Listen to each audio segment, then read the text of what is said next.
Hello, everyone. Welcome to Curating on the Web webinar, day 2.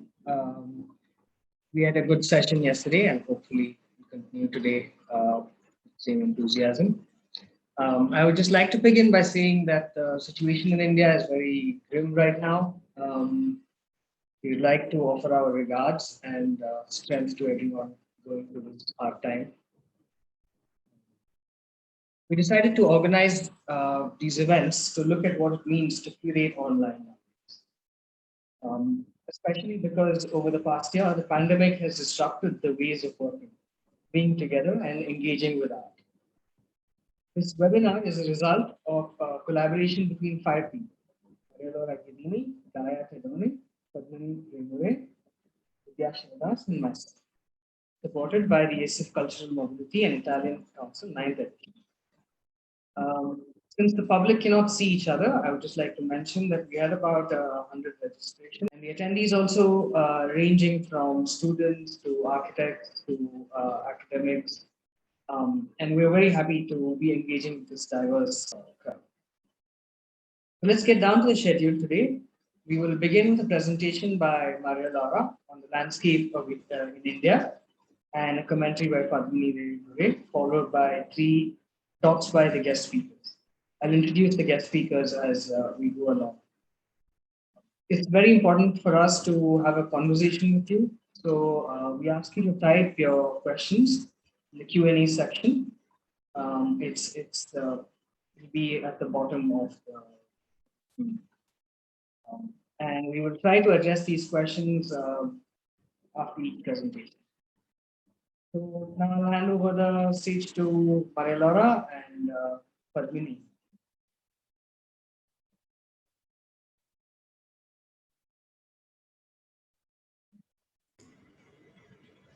Hello, everyone. Sorry, I'm just trying to set up the screen. So thank you for being here. This presentation follows up what we were looking at yesterday, like a brief overview of curatorial approaches of curating on the web. Also asking the question what it means to curate, especially after the mass migration of projects online that happened during the pandemic. So I will do this presentation, and Padmini Reimare will add the commentary, and we will be in conversation at the end. So what we will see here is a brief but quite varied overview of exhibition projects that have used the web and web platforms as mediums of production, display, and distribution of art in India. Over the years, I've had the chance to speak to a number of artists and curators about their relationship with the web in the context of their artistic practices. And what has emerged is that the notion of size specificity that we saw in several projects that we presented and discussed yesterday has had a different evolution here, mostly in relation to the relationship the web has had with the exploration of different mediascapes and in the creation of processes of knowledge. I would like to start with this quote by journalist and publisher Frederick Noronha, who has been writing about free software and open source issues for a long time. And so I would just like to read this part. As the writing of Lauren Lessings and others cogently argue, the digital revolution is a decidedly double-edged phenomenon when it comes to openness and creativity. Why so? The internet allows passive users to become participants and publishers, but there are also significant moves by a handful of traditional publishers to set up barriers that threaten the potentials of the digital realm to level the playing field and create a truly universal medium for creative expression and technological transfer. So questions about the universality of the medium came up yesterday. So if for some the internet represented a space of discovery, for others it was seen as a space whose value should be embraced less comfortably than what we usually do. Some of the early experiments in India that I've been looking at were precisely concerned with testing how the web and the digital realm could play a role in creative and artistic exploration. And I would like to start with a quite hybrid project. So the idea was a series of 7 CD gazettes that stem from a previous interest of artist and curator Shankar Barua had with publishing. So from the 2000 to 2004, the idea published 7 issues every 6 months. And each issue was intended to catalog, distribute, and archive works and statements from, and I quote, an ever-changing and ever-expanding range of electronic artists around India and the world.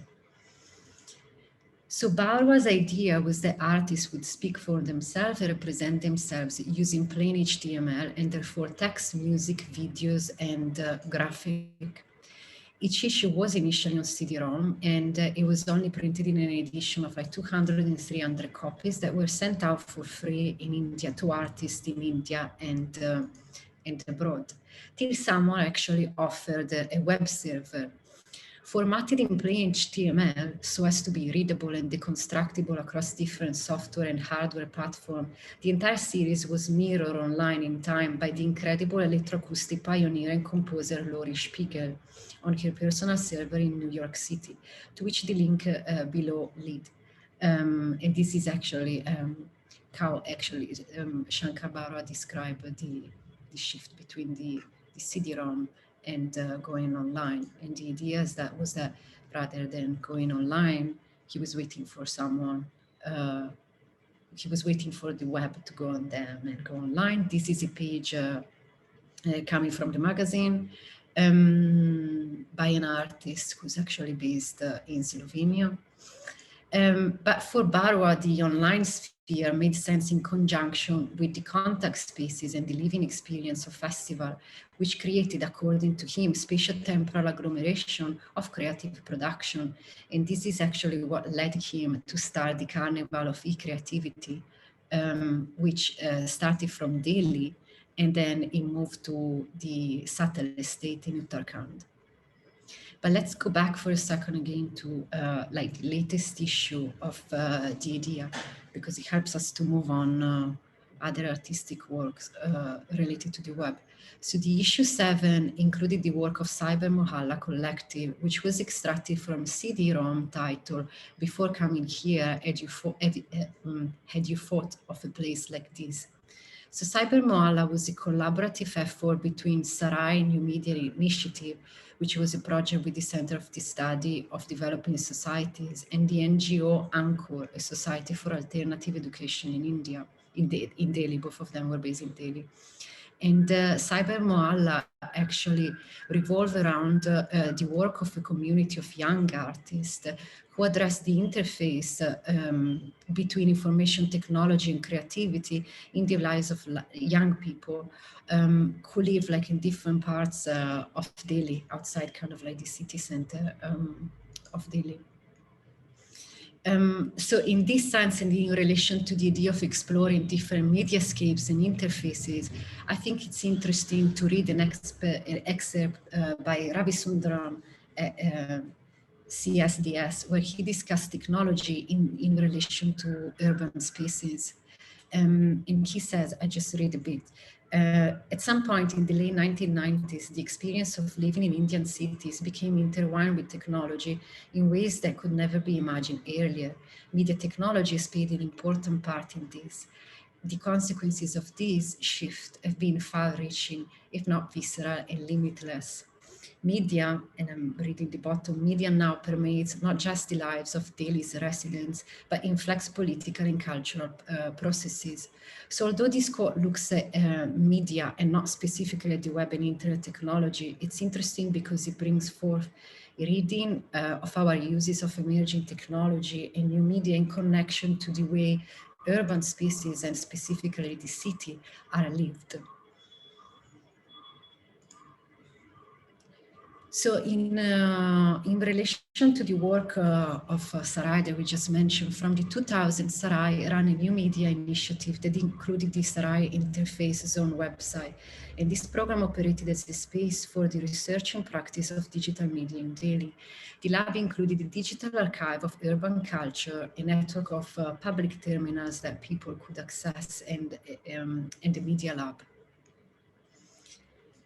As part of this program, Rax Media Collective also created CD-ROMs project like the work Global Village, which use, and I quote the description, images of late 19th century printmaking in India in tandem with digital media in order to encourage the user to bridge the distance between the data stream of the present and the fading imprint of the recent past. If people were asking to view such project, they would be copied onto CDs and then they would be given away.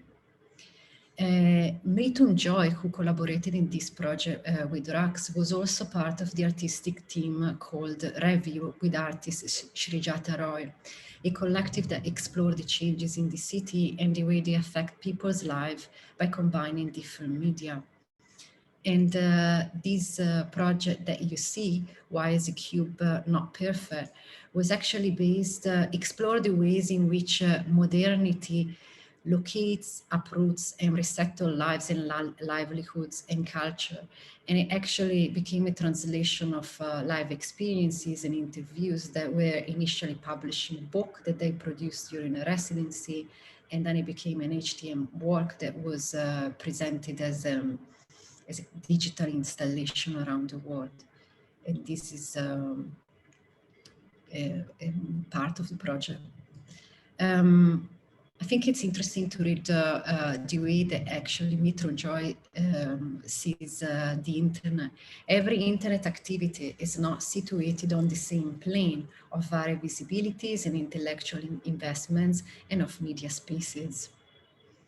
So while there were these independent initiatives, Delhi also had a gallery called APJ Media Gallery, which although was kind of like a conventional gallery organizing exhibition of new media art, it supported showcasing art that was produced on the web. As the example that you see here, Diamond's You by Shilpa Gupta, which was a project that was actually hosted on GeoCities. So it's interesting to read, at least according to me, what Gupta answered when she was interviewed and she was asked what she thought the internet could bring as a space, what the internet could bring, could give to artists. And she replied, there are many exciting possibilities over the internet.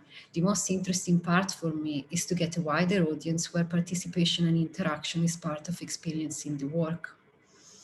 At the same time, there were also other artists that use GeoCity for similar purposes, and one of them is Kiran Subaya, who actually used it to create a website for his work, but also keep in touch with people in different parts of the world.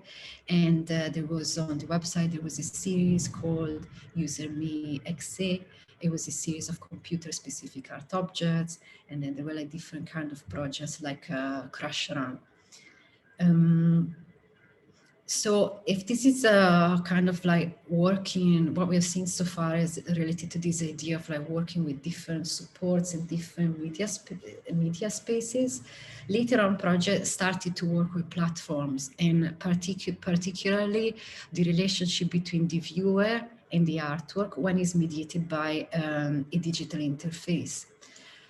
One of these projects is related to actually a platform that we saw yesterday during the presentation, Beam Me Up, by a curator who's based in Switzerland, Reinhard Storz.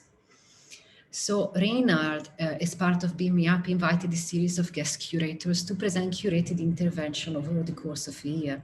One of these curators was Gitanjali Dang, and she proposed a project which was titled Scott is Back, in collaboration with artists Abhishek Azra and Vishal Rowley. Along with two writers, they were invited to expand on the artist's work with their essay. And in an interview I had with ZHANG, she said regarding to the way she approached curating the platform, one of the challenges of the project is that there are not too many artists working with the internet here, partly because there are not opportunities of this kind of activity. For example, if it wasn't for Pro Helvetia funding, we could have not done such a project. The project was also about questioning the online and why stuff should be online. A lot of things were happening there. So curatorial intervention was actually about archival dispersal online, which I think is something that also emerged yesterday in conversation with Nimrod and Rebecca of Airbyte. And now we see the two artists project. One of the intervention was by artist Abhishek Hazra, and it was a performance that happened in Delhi. And a group of collaborator participants were invited to tweet about the performance project without showing visuals, audios, or images. So according to the artist, the performance was an attempt to think through the linkages of two different kinds of abstract present, the geography, agnostic present of online participation, and the symbolic presence of the average citizen, exemplified in the figure of the elective representative in various forms of parliamentary democracy. Another project that was presented on the platform was that of Vishal Rowley, and it consisted of a floating sculpture of the Burak on Shamshi Talab in Delhi. So people were instructed to call the Burak from their mobile phones from kind of like the edge of the lake after sunset, and over the call their voice would turn the lights of the sculpture. People from around the world could also connect online with the Burak via Skype video, and this is also what was broadcast on the BMIA project. To close with this project, I think there is a quote by ZHANG that it's useful to read. The project was about the memory that the artworks would create and the response these projects might evoke, which made me really amazed about how we are also acceptable to objects, possessions, and so on. We thought that had the project been sucked into the oblivion, we would have been fine with that. We wanted this to be part of this project, getting lost into the glut of material online is a kind of Landar project, and it was going to disintegrate in the memory. If it was going to disintegrate in the memory of people and not be around anymore, we were enthusiastically open to that. Going towards the end of the presentation, another example of working with platforms in the context of exhibition making was a glitch frame lollipop at Latitude 28 in Delhi. According to the gallery director, the gallery wanted to open up its space to the practices of young artists, exploring how the glitch could open up unexpected doors. So this was a gallery exhibition that was also accompanied by a Facebook group. So according by Prayas Abhinav, that was very much involved in the organization of the project, this group was a collaborative conversation that saw the participation of many other artists, curators, and where this group functioned as a transmitter thought experiment. Sorry, there are many dogs. I hope you can still hear me. So according to him, the project was also an environment for peer learning, and everyone in the group was invited to install their work in the gallery without having a filtering process in terms of the curatorial structure.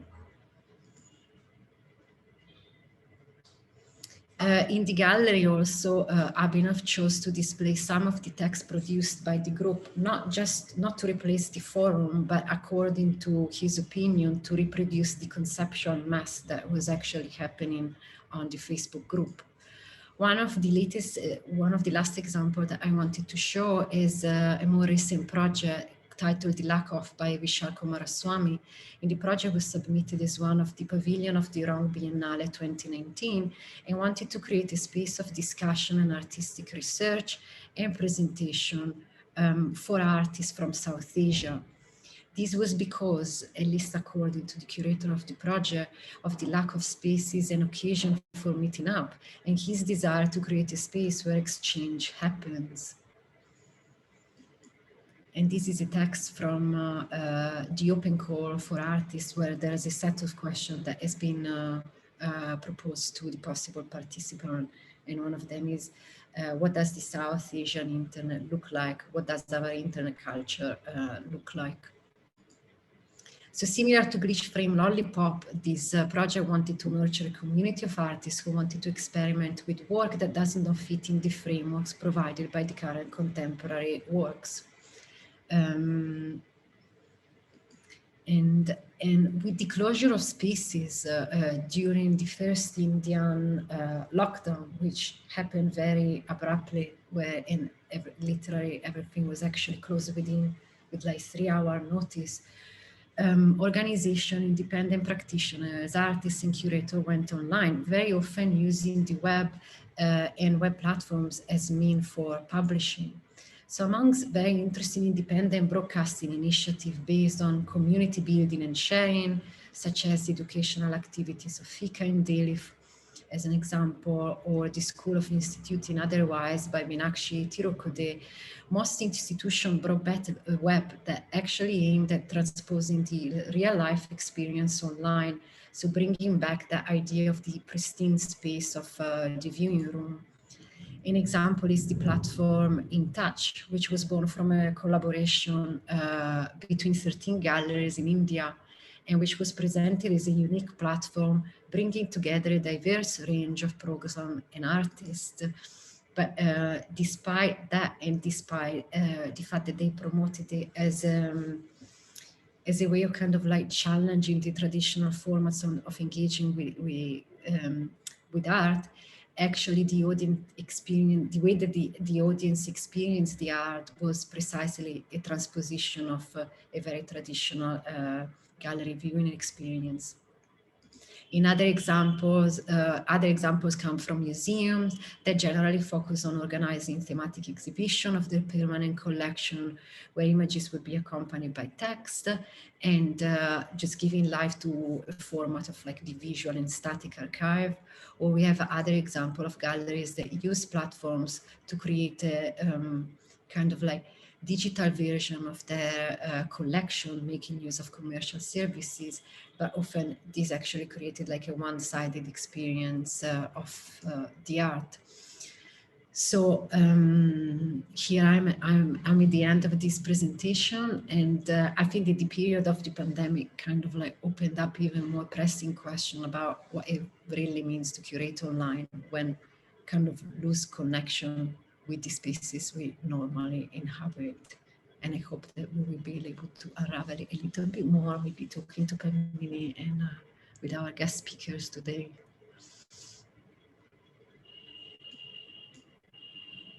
Thanks, Marialaura. I think we're running a little short on time, but I just want to kind of maybe put a provocation in place about what does the South Asian internet look like? And I think you and I have discussed this considerably about how the kind of size of the screen that most Indian users are dealing with is the mobile screen, and how their ideas of the internet are shaped by an app-based universe rather than a browser-based universe. So I think it just might be interesting to kind of think about, what implications does that mean, or does that have for curating on the web? What does the web become when the browser is no longer the space where the majority of Indian users might be clustering? And so, what are those alternative spaces that might be created by an app-driven universe? And is it even possible, actually, given the kind of very difficult to kind of jailbreak nature of apps because they're so wrapped in corporate technology. So yeah, so I think maybe we should just stop there and we'll maybe take up the conversation later. Yeah, I think this is also a very good prompt for our following guest speakers that I think we'll also be able to reply to. But yeah, thank you. From the attendees, if you have any questions on this presentation, you can also leave it, which we will address. Should we carry on with the guest speakers? Okay, so first we have Guido Segni from Green Cube Gallery in Italy. Hello. Hi, Guido, welcome. Thank you. Welcome, Guido. I will put your bio in the chat so everyone can read it. Thank you for inviting me. I'm really happy to share some thought with you and to discuss with you about online curating. To tell the truth, I'm not a curator. I've been doing some arts in the internet and digital art fields since the early 2020s, but I'm not a curator. But the reason why I start an online gallery is because it is because from the experience of working with digital arts, I learned how frustrating it can be to work with the digital contents and digital arts. This is because the common opinion is that digital contents live only on a screen and in a separate spaces from the world. So in 2017, together with Matthias Reyes, we co-founded Green Cube Gallery, that is an artist-run space which is focused on the dialogue of and the relationships between the URL that is the acronym representing the internet resources, the web page, and the so-called IRL, a shortcut for in real life. And why green? Because the green of Green Cube Gallery is a conceptual reference to the green of the green screen, which is the symbol of that kind of space where digital space can mix with reality. And basically, as you can see from the about page of the gallery, we tried to conceive art not as a collection of objects or digital figures on a screen display, but as a collection of states. As you can read here, like states of matter, URL and IRL aren't opposite, but just two distinct forms in which matter can exist under different conditions. So from this point of view, an artwork or an idea can live across the boundaries of the physical and the digital realm. But just I want to be more clear. I'm not talking about displaying GIFs, JPEGs, 3D renders, or any other digital contents in the space of a physical gallery. In Green Cube, we are more interested in projects that are focused on the way the digital can dialogue, interact, and influence public spaces, and ultimately people's opinion and behavior. And when I say digital, I don't say just GIF, but I mean algorithm, open data, digital content, and so on. So the reason we made this choice is not just because we wanted to appear alternatives to our traditional online galleries, but we made this choice because the digital has already overflowed outside the screen in our daily life. The digital is outside the screen today and every day, and this happens every time we order something to eat using a platform like Deliveroo, for example. This happens whenever we ask for a loan to a bank, when the digital algorithm scans for your background in order to decide if you deserve that loan or not, and so on and so on. So the question is, why do we still conceive internet art as an art that we can find inside a screen? For the same reason, in Green Cube Gallery, at the beginning of the pandemic and the lockdown period here in Italy, we decided to stop our program and to interrupt any other exhibition programmed. So And as you can see from the home page, we state that URL isn't enough. This is because in Green Cube Gallery, we thought that the URL without the IRL, the dialogue with the physical, the public spaces, doesn't deserve to keep on working just with the digital. Obviously, we received a lot of criticism for this statement because people thought that we wanted to be just alternatives, but it's really true. And we're going to see now the exhibition, the project we have hosted, and this kind of project can't exist without the space outside the screen. I was saying in Green Cube Gallery started its programs in 2017, and we made not so many exhibitions, just 1, 2, 3, 4, 5, 6 exhibitions.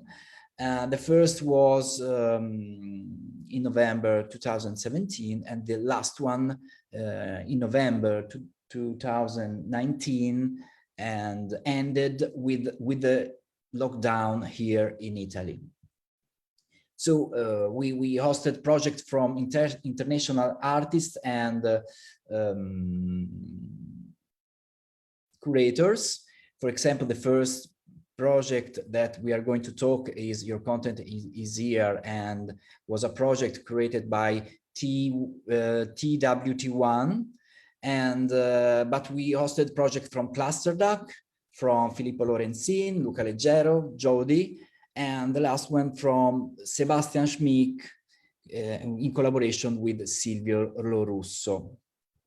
So after a lot of words, I'd like to introduce some projects so that we can discuss with something visible, okay? So our first project, you can see also in my screen behind me, it is Your Content is Here. And it is a project by a collective, TWT1, and has been developed in Carrara, which is a small town in Tuscany, Italy, which is famous for its marble. Well, the groups, what kind of project was Your Content is Here? It is a project working with the digital image and the idea of the protest. So the group performed a parade in the streets of Carrara, and this parade looked like a protest parade. But instead of bringing protest sign, they were carrying green screen banners. So in real life, people didn't understand what was happening there. Why this? Because the idea was to use to film this parade and to use the video material of this parade in the digital realm. So the whole performance has been filmed. Then from the movie had been extracted many clips that have been distributed to a group of artists, and the group asked the artist to remix the clips in the spaces of the green screen of the parade. At the end, all the video submissions of the artist had been edited like a long video parade hosted in the space of Green Cube Gallery. So I just want to let you see something that has been realized. Here, some picture. Okay, so let's start from the teaser.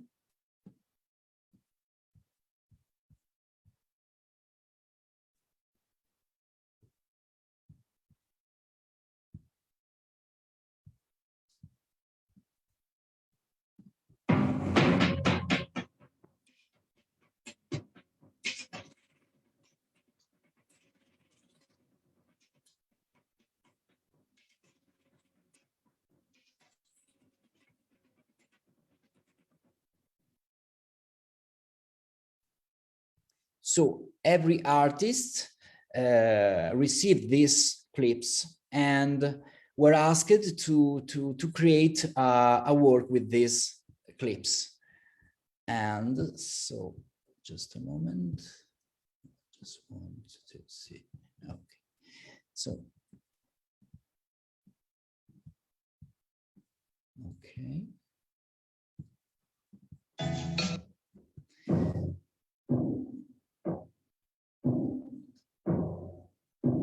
This is the whole parade, video parade, and the first video is a contribution of Luca Leggero, which is one of the artists who participated.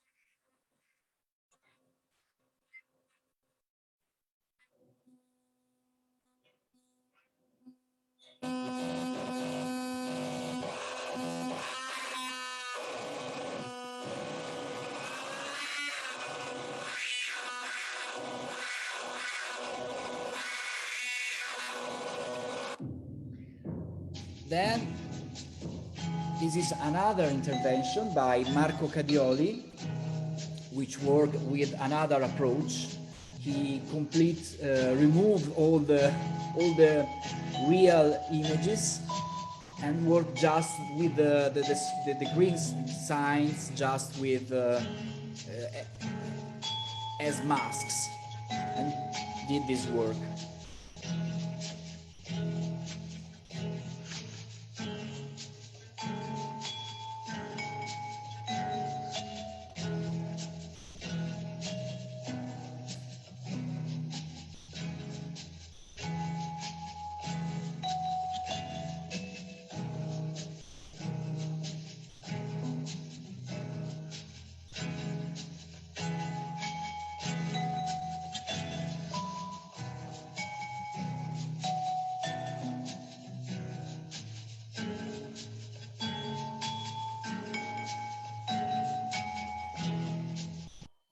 Okay.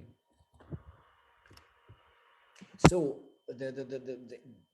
as you saw, the idea started in a small town in Italy. Then from the performance, there has been some video clips that has been spreaded in the world with many artists, which creates some video works that became a video parade. Okay. Then we talked about the first project of the Green Cube Gallery. Then we can end this intervention with the last project of the gallery, which is one very important project for us, because it took us many times to realize this kind of project. The project is called Gallery Delivery Milan, and it is a project hosted in Milan and in the spaces of Green Cube Gallery. And it is a project by Sebastian Schmick in collaboration with Silvio Lorusso. The project is an exhibition format which is formally ideated by Sebastian Schmick, and that has been realized in Berlin in 2018, if I well remember. And the format is quite simple, and it consists in delivering exhibitions to users' houses using a rider. So I can let you see some picture here. Can you remember when you order some food, there is a rider often that deliver the food at your home. Well, in gallery delivery, Sebastian Schmig delivers exhibitions in a bag box that we will see later. So as Green Cube Gallery, we decided that we couldn't miss such a wonderful project because it fitted perfectly the political implication of digital algorithms with reality. So we decided to act as a franchising, an Italian franchising, and we decided to host the format gallery in Milan. So we contacted a real delivery service, and we asked to deliver also our exhibitions. The exhibition has been curated by Silvio Lorusso, which thought to an exhibition which should take place in the domestic environment of the people, And how is it working? A rider with his bag. Now we will see the bag. Here it is, containing all the artworks. Deliver the bag inside the house and set up the artworks inside the domestic space. This is very important because it's not just the exhibition concept that is important, but what it is important is that who deliver the artworks, the rider, is performing the work, and he is displaying the workforce of the rider. So the rider was important in the exhibition. It's not just the person who delivers, it is the person also who explain the exhibition, who place the object inside the people's house, and in the end it's also the person who can sell the artworks to the people in their houses. And I can show with some the single artwork, which, as you can see, are not all digital based, but sometimes are kind of assemblage, sometimes are installation, sometimes are print on demand. But the idea is that the internet is just the hub where the artwork are distributed to people's house. And the internet, even if the contents are not so digital, but the digital is so important because it is the channel to distribute artworks. So just brief. This was a video that have been displayed in the computer of the people who was ordered the exhibition. It was a CD. This was a flag. This is a Scotch roll, and so on. Okay, I think that maybe I have not so much time, but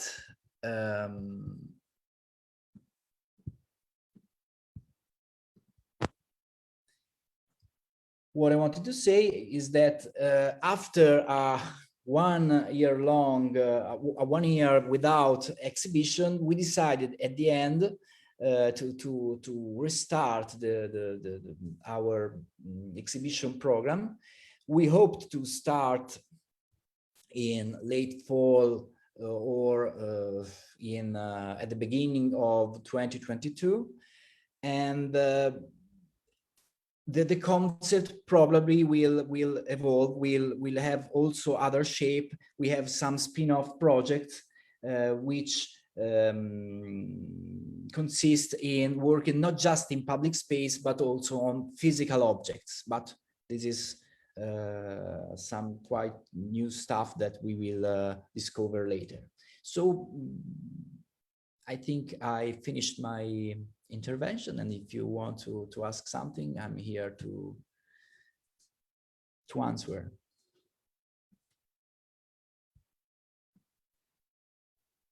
Thank you, Guido, so much. Thank you so much for this quite inspiring work and presentation. Does anybody have any questions? Yes, Vivek, maybe I can jump in straight away. So thank you very much, Guido. I really enjoyed your talk. And I wanted to start by a personal anecdote that in fact I purchased the gallery delivery exhibition about a year ago. In fact, the weekend, the actual Saturday when the lockdown measures were announced in Italy, I hosted the project, having a small gathering, and it was very powerful to simultaneously experience that project while reading the news and understanding what was about to happen in terms of our relationship with our domestic environment.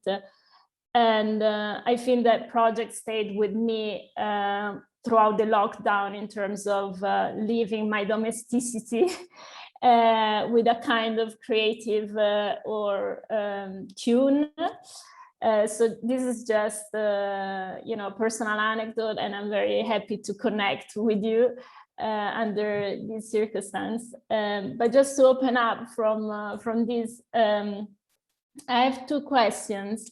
One concerns a little bit the relationship between this idea of performativity that comes in both the first and project you mentioned and this one, and also the idea of repetitions. So in a sense, the project happened sometimes several times in several iterations. And I think it all links also with the idea of collaborating. So in this sort of curatorial concept you propose, I see these three elements like performativity, repetition, and co-curation or co-collaboration. And this is one question. And the second one is kind of picking up on the idea of the screen that also emerged from Marialaura and Padmini presentation. So the idea of the computer screen that you challenge, that Green Cube Gallery challenges, has the space where you can experience internet art.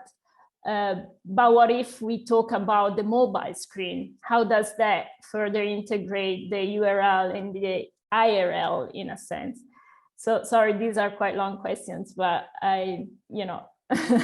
Yeah. But okay. I think that the two questions are from my point of view, are very similar, because the performativity is something that since the beginning has been very important. That's because we didn't want to reduce our idea of an artwork, but a digital artwork as a work that stands only in a screen. That's why they are related to the two questions, because the performativity is strictly connected to stress the concept that we wanted to go outside the screen. And if in 2017 maybe it was just a game to stress the boundaries, I think that today it's more important, because today the screen is a sort of cage of our gaze. We are constrained inside screen because of the lockdown, because of the pandemic. So all the works pass through the screen. So the idea of working with the screen, but with a digital outside the screen, and with performativity is very important for us. And regarding the screen, as I told you, our idea is that the digital is not just something that you can see. The digital is everywhere. We wear the digital. We are in an immersive environment, digital environment. I think to this new algorithm to scan your face, not scan, to recognize your face, or any other kind of algorithm that is outside there, is digital, and it is very important to understand it and to play with it. So it is important for us to go out from the screen and to look outside. Don't know if I answer to all your questions, but more or less. Yes, thanks. And just maybe to follow up on also the idea of repetition, like a kind of experience, maybe the same project, or like the iteration of a similar format in various contexts of by various people. Well, to tell the truth, I didn't understand very well what do you mean with the repetition? For example, you mean the idea of the repetition of the clip to do in the first project? Yeah, or in the same way in the last one, you have different experience according, to the different people who purchase the gallery delivery. It seems that, these two projects both offer like a variety of different experience, both from, the sort of user of the project or the producer, in a sense. Yeah, this is also quite difficult for me to explain, also because at the beginning, when we started, for example, for the first project, we had Green Cube Gallery, which is a box. Then there are the curator group that was TWT1, and then there was the artist. So often people doesn't understand what does this all mess means. I mean, who is the artist, who is the creator, and all this mix. So you talk about the different form of interactions, and this is because the whole space have multiple interaction and at many levels. So that's it. Okay, thanks. So perhaps we can pick up a question from the Q&A. Shall I read it? Okay. So from Tasnim, it says, hi, I really like your notion of URL going hand in hand with IRL, because the problem of disembodiment and disassociation to lived reality can be very real.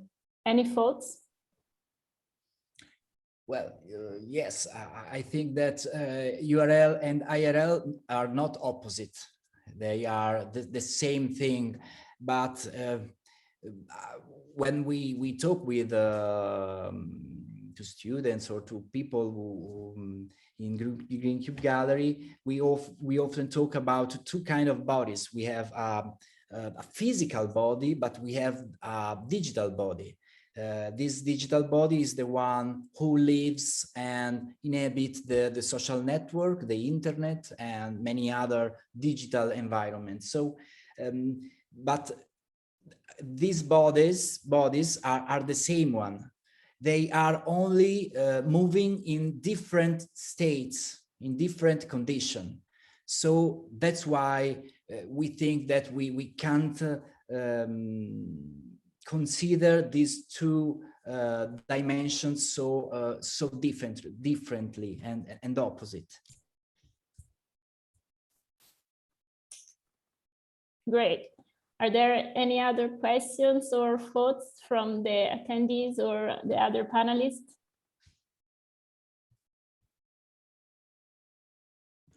I don't have a question. I only have a comment. In relation to also what Padmini said, I really like the kind of like the rhetoric question that you pose when you say, why do we consider internet art as art that we find inside our screen, which is also something that ties in with what you're talking about what you've just said right now, that there's we are a physical body and we are a digital bodies at the same time. So it's not a question. It's just a comment. I think it's also, it's interesting also in the context of the fact that what Padmini was saying, like the internet, like in India, entered predominantly like through mobile phones. So there was like a closer, a very different kind of like less static experience of the content, and not such a close relationship with the screen. But I see that Padmini is raising her hand, so yeah. I couldn't turn my video on for some reason. Yeah, thank you so much, Guido. I think I was really, again, like taking up on what Marialaura said, I was really fascinated by, the idea of kind of embodiment and kind of, what does it, the phenomenology of, kind of interacting with this art. But one thing I was really reminded by, watching your presentation was that holographic protest that I think happened in Spain. I'm not sure whether you know about this, but basically the kind of the prompt, the trigger was that the town authorities had told the citizens that they could not protest in the town hall in front of a certain space. So they went inside a room and they recorded it, and then they created a hologram of them protesting, and then they projected it onto the town hall. No. Oh no. Which is like one of my favorite works of art resistance ever. And so I was just kind of, maybe this is a little tricksy question, but where would the holographic body, or even, kind of what happens to the body? Like yesterday when one of the artists, took us into Mozilla Hubs, I think I'm always struck by the kind of somatics of the body in the digital, like when your body becomes an avatar, how it actually affects your somatic feeling. Like I remember saying to Marialaura that, every time I'm put in a breakout room in Zoom, I feel like I've been like, whisked into, something else, right? So yeah, so I was just kind of wondering, kind of where do you think, to wrap this up, I guess, where do you think this kind of difference between the physical and the digital, where does the sensorial, I guess, intersect with that? Well, I think that in that project, the two experiences were very, very different, because the people who were walking in the streets didn't understand exactly what was happening, and so they were strange about the situation, and that was the very first impression. So, but that kind of experience is totally different from the online experience. So the in real life experience, it was just the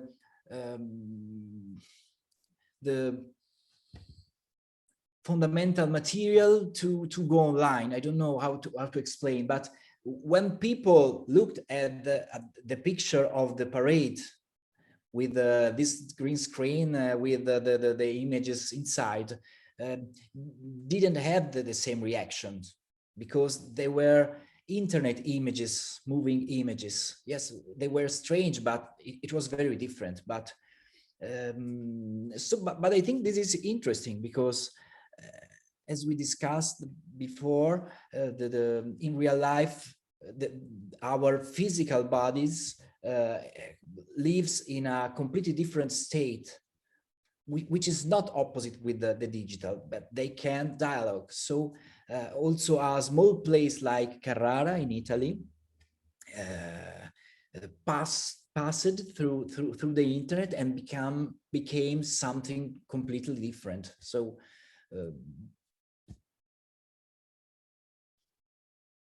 that's it. Okay, thank you. You're welcome. I think, well, thank you very much, Guido. I think that according to our schedule, we should just like wrap this up now. But yeah, thank you very much for You're welcome. your Thank you. presentation and idea. We have two more guest speakers. I mean, two more sets of guest speakers. First, we'll start with Kaushal and Aarushi. Thank you so much for being here. I think Kaushal does not have electricity, so he might just talk without the video. It's, I guess, it's infrastructure video. So Kaushal and Aarushi, you want to take over? Yep. Yeah. I will leave your bios in the chat for everyone. Sure.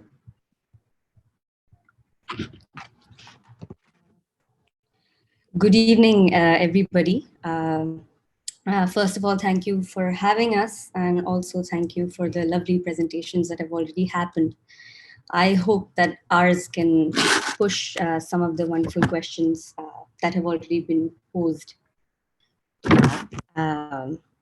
So I'm Aarushi, and I'm joined by my colleague Kaushal. We are a designer and an artist duo who've been working together to facilitate various kinds of online projects in the past year in a range of organizational capacities.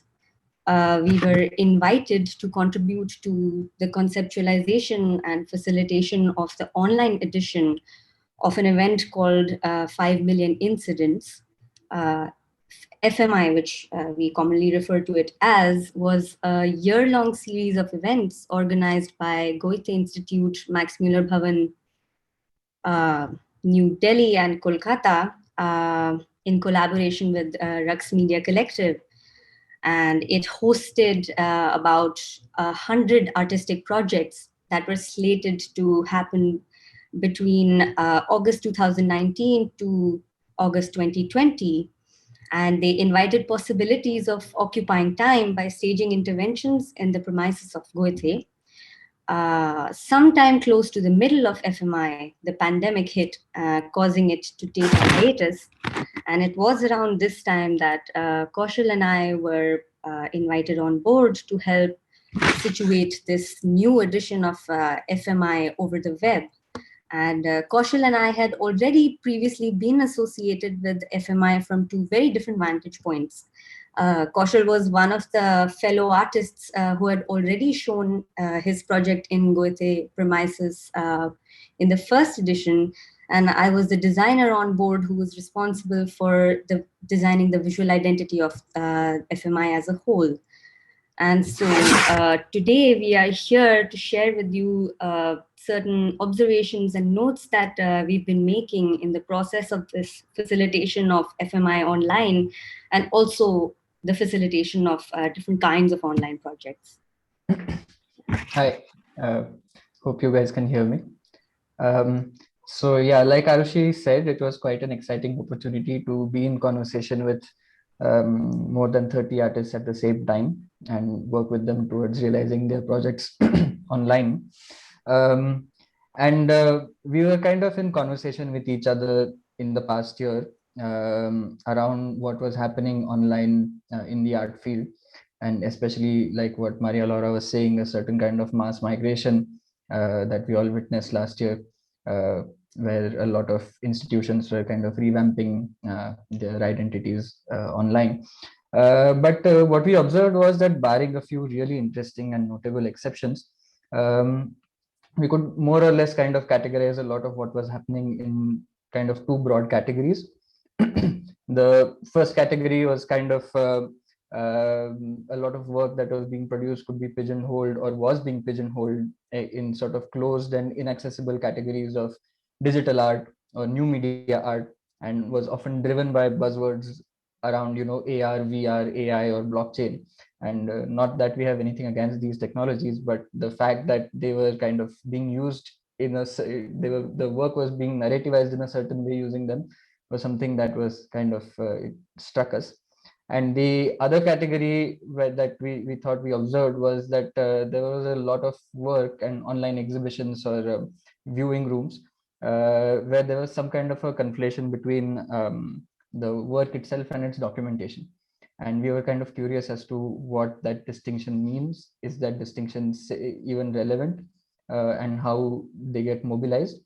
And the third thing for us overall was that we were also observing a certain invisibilization of labor that anyways happens on the digital realm, but especially in the context of the art field, where a lot of labor that went into producing or maintaining a lot of these platforms was kind of unaccounted for.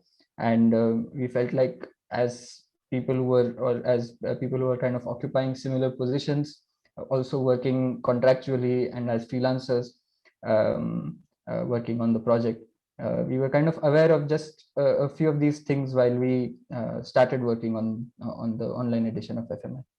Yeah. So FMI at its core aimed at expanding our notions of art as an extension of everyday experiences of life. And one of the key differences in the first and the second edition of FMI was this presence and absence of the offer of the physical space, that is the premises of the institutes for the projects to manifest in. But what was really interesting for us to note was that the artists, the kind of questions that the artists were asking of their projects, whether or not their projects were anchored to a physical space, essentially remained the same.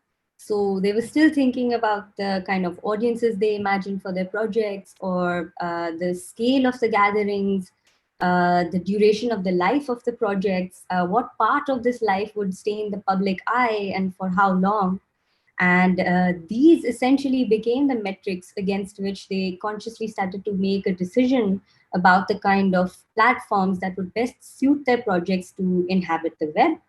And what was even more interesting is that with the despatialization of these projects, they were able to inhabit a multiplicity of platforms.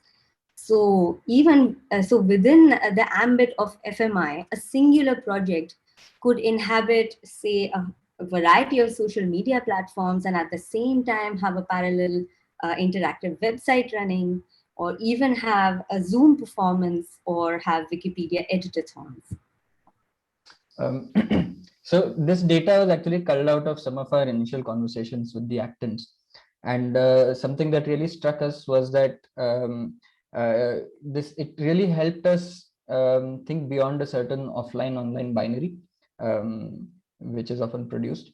In fact, then once we started thinking through this multiplicity of forms, it really led us to thinking about how modes of distribution, or internet as a mode of distribution, gets mobilized creatively.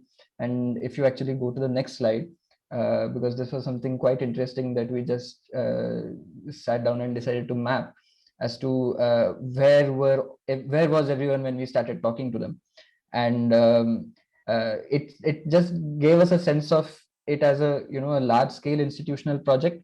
I mean, that's what it was. And how to kind of think about the internet in this sense. And we really felt like every project kind of came or brought with it a certain different culture around the internet, or around using the internet. So this idea of localization or localized internet kind of kept staying in our head. And I felt like that's how a lot of projects played out in the way that the audience that they gathered. Yeah. So it was really intriguing for us to note that when the possibility of physically going to a place to see an artistic project unfurl goes away, the manifestation of a project over the web can become a lot about staying in the memory of the viewer. And so the affectiveness of a project becomes a lot to do with the number of times it's posted about. This does run the risk of every artistic project getting templatized.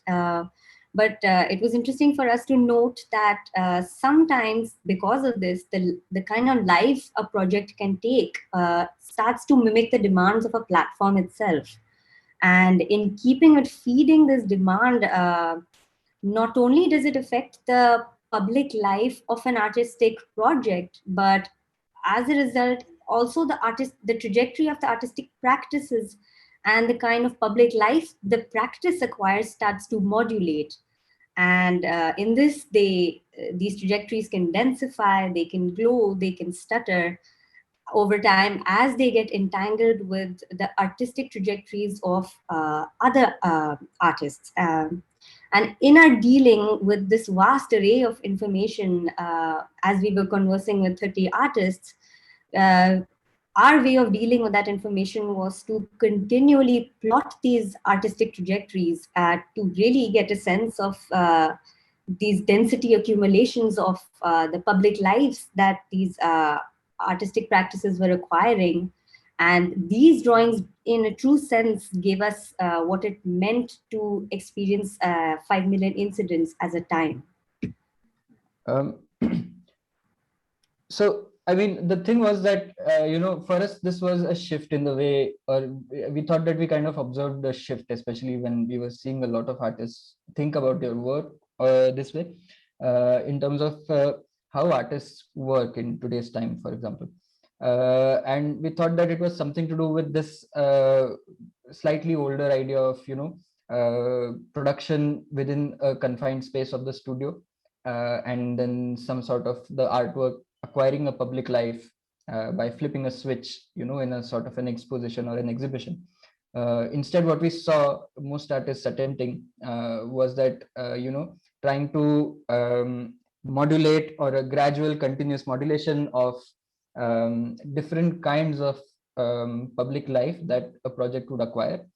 And like Aarushi says, many times it was the demand of the platform, and in that sense, many times it does get, the platform also ends up pressurizing yourself as an artist, and this is something a lot of artists have to kind of deal with, I guess.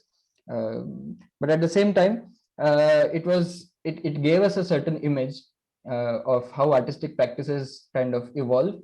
And so if you go to the next slide, this image actually helped us to, draw that time. So we were working on this project for 3 months, and those 3 months we could kind of try and map in terms of what these modulations of public life of projects in different registers could be. And sometimes these drawings were quite pragmatic, sometimes they were quite qualitative, but they gave an interesting sense in terms of how the time would look like. Yeah. So it would be actually really interesting to go in much more detail with each of the projects. And at the end of the talk, we will share a document which has like a lot of links and also a lot of observations around each of the artistic works. But just to give a small glimpse of things that happened, like for example, at the top left, you can see screenshots of Pranay Datta's 72-hour-long live stream on YouTube, where he live streamed a digitally simulated cloudburst. And then there's also this poster of Sonam Chaturvedi's online auction of time. So one of the more interesting things for us that came out of the online auction was this open source WordPress plugin, which was developed by Ibad Ansari to conduct auctions. And then in the bottom, you can see WhatsApp stickers that Sukanya Ghosh had been making throughout her projects and sharing with everybody on WhatsApp. So there was a wide range of in the ways in which people were actually mobilizing their work on different platforms, sometimes producing platforms of their own. Yeah. So another question that we've wondered about is what is the role of an institution when they do not have the physical infrastructural support to offer. And when all of the projects are inhabiting the web, does the institution also become just another player on one of these platforms? And what we've seen is that this produces ground for newer roles to emerge, and maybe also for the purviews of power structures to get altered. In fact, it is exactly the need for such mediator roles that led to us coming on board to facilitate FMI in the first place. But what we noticed was that us and all of the artists tried to immediately combat and fill these gaps through the means of self-organization. So the artists immediately started to leverage the contacts of their friends, networks of specialists and technicians to make all of the projects possible on the web. They started to make and produce self-help videos and tutorials of, say, how to do live streams together, or maybe something as simple as how to do a WhatsApp forward for a project. Or they also started to compile lists of all sorts of alternative platforms that they had access to for everybody to use, and best pick which platform serves their project most appropriately. What was really important here was that not only did the artists start to take charge on all the infrastructural and logistical support, but they also became responsible for the publicity of their own projects, and also responsible for gathering the viewership for their projects. And so this was really a crucial moment for us to understand the potency of self-organized forms. And this is also a question for institutions, I guess, like what Aarushi was saying in the beginning, in terms of how do institutions also negotiate this shift in which artists are working. So, for example, if you go to the next slide, this was a pie chart that we found in the expanded education program survey, which was conducted during the Students' Biennale of 2018 by FICA. And it's the data is collected from a survey of around 82 art schools across India. And what was most interesting for us was the two largest chunks, the 31% that says friends and 34% that says online tutorials. And we were quite curious as to what does that really mean, because on one level it kind of problematizes the current condition of art infrastructures, and that it is not able to assimilate certain new modes of practice.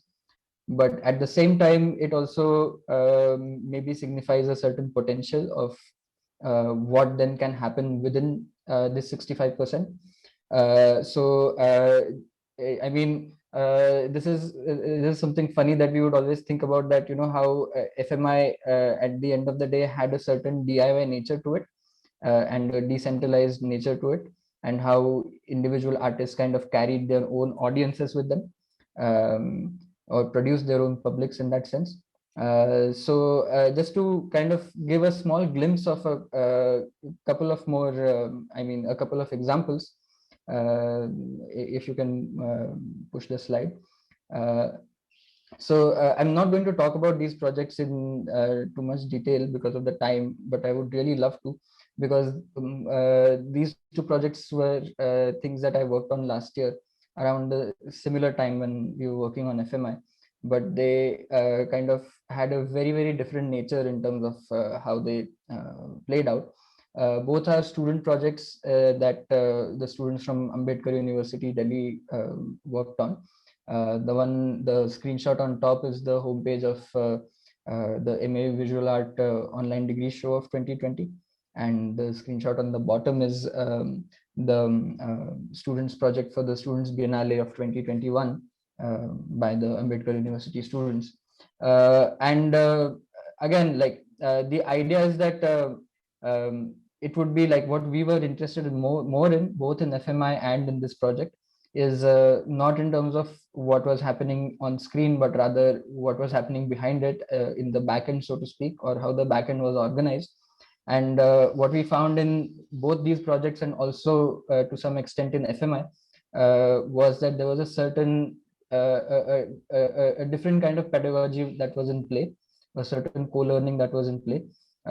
So everything from how to set up a website, or just understanding basics of HTML, CSS, but also how to kind of cohabit and share infrastructures in a larger sense, was something I feel drove all these projects. So I think we'll kind of stop here, but I think a lot of the participants in both the projects are kind of present in the audience, so maybe things will open up much more in the conversations. Yeah, thanks. Thank you. Thank you, Aarushi and Kaushal, so much for that presentation. If the participants have any questions, you can please leave them in the Q&A. Sorry, I'm just going to also add links to a couple of references that we spoke about, also the students' websites that they made in the chat, just in case someone wants to look at them later. Yeah. I particularly found it. I found it quite interesting how you look through the whole thing with data, which is quite unlike how we saw the rest of the creators look through things. It's so interesting to see that. I mean, I guess because you're also like a designer, I guess they could see some influence of that. I mean, this is true that since this kind of internet has become a level playing field, in some sense, it's taken out the previously existing infrastructure and it's kind of leveled things out a little bit. So I guess things are still restructuring, and as you were saying, Aarushi, there are some roles that are still undefined in this gap. But I was just wondering, do you see any shift in the last 1 year, I suppose, since this kind of mass migration kind of forceful migration has happened to everyone? Have you seen any? Yeah. So in the past year, how I've tried to articulate the kind of space that we're in is to say that we're in an inertial space. That we were moving before the pandemic, we were moving with a sense of velocity, and then the pandemic hit and it caused a sudden standstill. And in that standstill, because of inertia, we sort of started to, we did not immediately come to a standstill, but we were sort of negotiating this inertial movement and recalibration of this disruption that was caused. And over a period of time, when things settle back, we will start moving with a new sense of velocity again. But what happens in this inertial phase is that when things get disrupted, there's a lot of structures and a lot of infrastructures, which is an interesting word now, that sort of is always underlying, but because of this recalibration, it misregisters and it sort of reveals itself. And so I think this is something that that's happening right now, that we are seeing all these underlying structures, and we've also started to sort of leverage. It's interesting for me to think that with the lack of architecture, physical structures, we sort of leveraged the terminologies of architecture in our conversation, like our conversations like this, and we're looking at structures in that sense. So I think that's what's happened. And in that, like Kaushal also mentioned, when we were negotiating 5 million incidents, one of the prime things that we were trying to do is to move away from this logic or this binary of online and offline. And we are just trying to present it to the artists that to not look at this situation as a loss in ground in any sense, but to think of it as an opportunity to sort of reinvigorate the way artistic practices happen. And also that it's not to do with the lack of technical know-how, but it's about leveraging how internet itself, which is so grounded in the way we live, be used to execute our projects. Yeah, I hope that answers your question.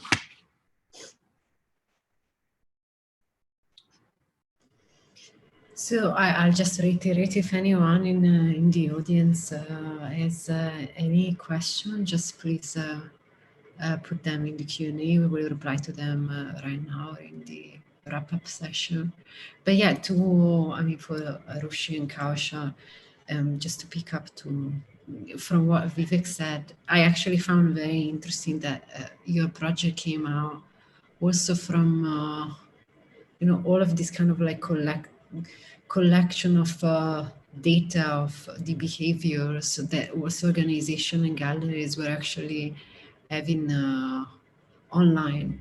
And I found it actually quite interesting when you were talking about that, most of what you observed was actually related to the fact that organizations themselves were actually trying to conform to what the platforms out there were allowing them to do, which is something that we also want to explore. It's also something that we will explore tomorrow in the workshop.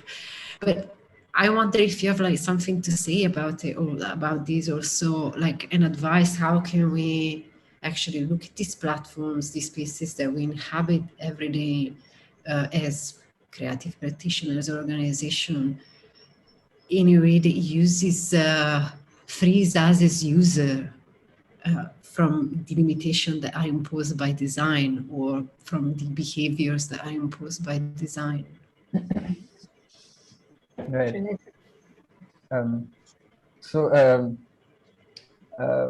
I mean, in terms of platforms, especially like what Aarushi mentioned earlier about how a lot of times institutions themselves become one of the players within the platform.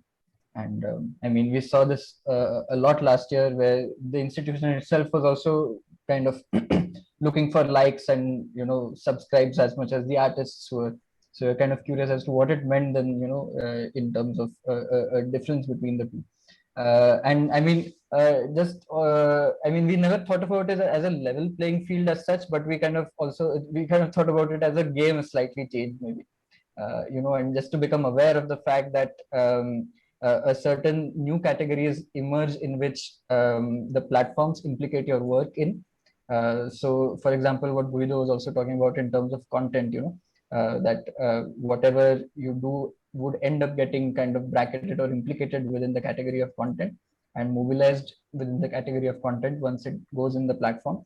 So I think we were kind of aware of the fact, or at least kind of always reminding ourselves of the fact that the data that you often extract out of platforms does not at all equate any kind of mobility, in the real sense. Like a WhatsApp group doesn't equate a community. So then what is a community? Or how do you then sustain or mobilize a community?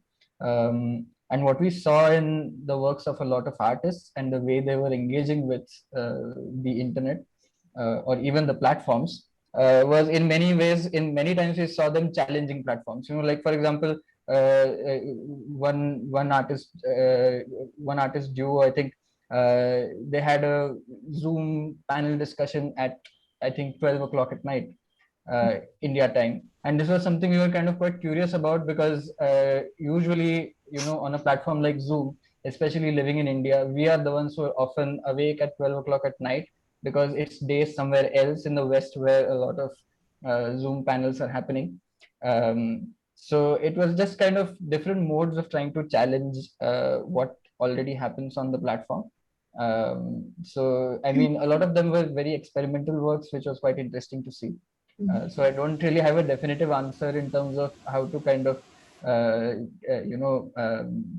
some sense of a freedom of identity from within the platform. But I feel like certain small interventions or experiments that a lot of artists did were kind of we really thought of them as interesting in terms of things that could be done. But the thing is that you do find subtle answers in a lot of the projects, I think. Kaushal mentioned the 72-hour live stream of a digitally simulated cloudburst by Pranay, and also another project which was called Power and Pulp by Rajeshri Goody, where both the artists were sort of experimenting and stretching this idea of what it means to continually stay on the web live for a very long duration, but not always be very actively performing. Sometimes, say for example, even when you're doing a Zoom call or a performance, there's a certain physical activeness or sense of performativity that people expect when they come on to Zoom. But say for what Rajeshri was doing was she was doing a 6-hour long live stream of where she was sitting and just pulping books of Manusmriti. And paper pulping in itself is a very laborious process, and it's a slow process, and it takes its own time and she did it in the 3 days. So all you were doing is that the idea was to not close the tab. There was someone who was continually performing, and you were just present with them throughout those 6 hours. And you could just, while working, you could switch your tabs, see them just continually tearing paper, and then go back to doing your work. So the idea was that, say when you say keep a call running for 12 hours, does it change from being a call to a room that people can enter and exit at any given time throughout? So, yeah. Thank you. Thank you very much for your presentation. And I'll keep into the time. We should actually move on to our next speaker. But thank you very much, Aarushi and Kaushal. And I'll let Vivek introduce this speaker. Yeah. Next, we have ZHANG Ga from the US. Hello, ZHANG. Welcome. Hello.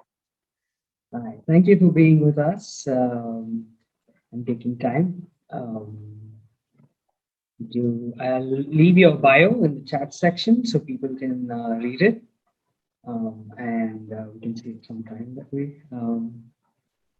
And do you want to start? Oh, okay. Let me first share my screen.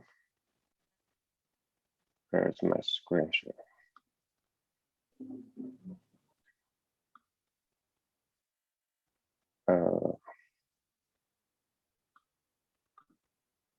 So, all right.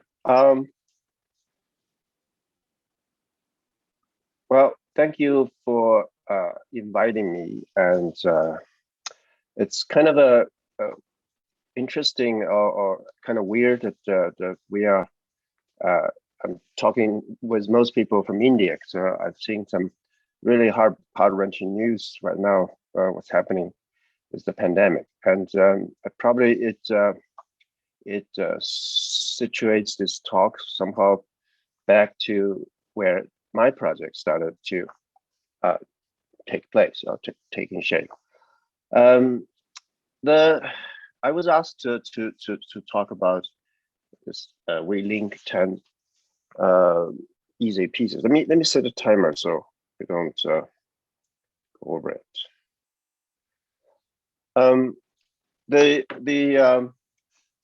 The whole idea behind this online exhibition, we link, was a direct response to the lockdown that took place in China last year in January, what was happening was that I was actually preparing for a big show to open, which is a physical show. It's like a triennial, and it will be opening in February, mid February. So we already started to ship the works. Some pieces are on the way to be shipped over. Then all of a sudden we were told that all museums will be shut down, and the country, first Wuhan was announced lockdown, and then very soon the whole country was shut down. So this was quite a challenge. I mean, emotionally as well as logistically. It interrupts, or it disrupted all the work, but I work mostly in Europe and in China. So I thought we were having a show opening in March in Shanghai. Chronus Art Center is a media art, a non-profit media art institution based in Shanghai. It dedicates itself to the discourse and presentation of media art. Let me just quickly put where's the chat, please? All right,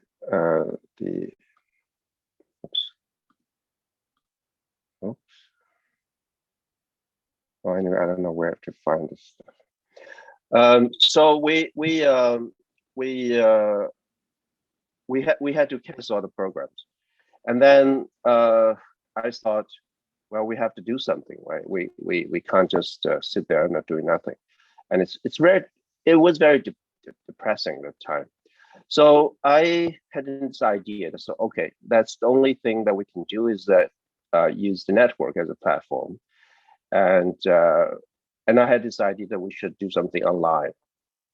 Then in February, I wrote to many of my colleagues and friends who work in the new media art field across the world, and to my great surprise and encouragement, within few days, everybody responded with great enthusiasm and support. They said, "Sure, we would work with you," and so this was how it all started. So because it came all very suddenly, and we had very little support. I mean, financial support. We don't have a budget to do something substantial. So. And then we had little money that I thought we should commission some work, and that responds to the situation specifically. So I talked to my friends, and would anybody contribute some money so we can put together some funds to commission artists? Yeah, again, so 3 institutions responded. Many people wanted to support, but then of course it's quite a short notice. So we aim to launch in March, end of March, and we need to commission work, and we need to get together identified artisans on all these things. So Rhizome in New York, they have a ongoing commissioning program that's hosted on the new museum website as a part of the new museum web portal. And then Nabi Art Center in Seoul, Korea, responded. They said, okay, we wanted to pour in some money, and then let's co-commission some works. So this was how it all happened. And so we then I had immediately, as the idea came across to organize a show online, somehow this Jack Nicholson's 5 Easy Pieces just stuck in my head. It was this metaphor of inability, this kind of alienation, and somehow encapsulate that moment of the spirit of the moment, or at least for me psychologically. So it's sort of like this undescribable heaviness of the lightness of weight, you know. These you have to find a way out, but through some kind of a easy access to address something hugely heavy. And so that was the whole idea. So the 5 easy pieces, and then we had 10 pieces instead. So we call it 10 easy pieces. In other words, it also presents different emotions and different positions, different strategies, different sort of perspectives in responding to the pandemic. Sort of like in a way, it's like telling 10 different stories, like in the Cameron style of narrative storytelling. So that's the conceptual framework that's helped to conceive the show.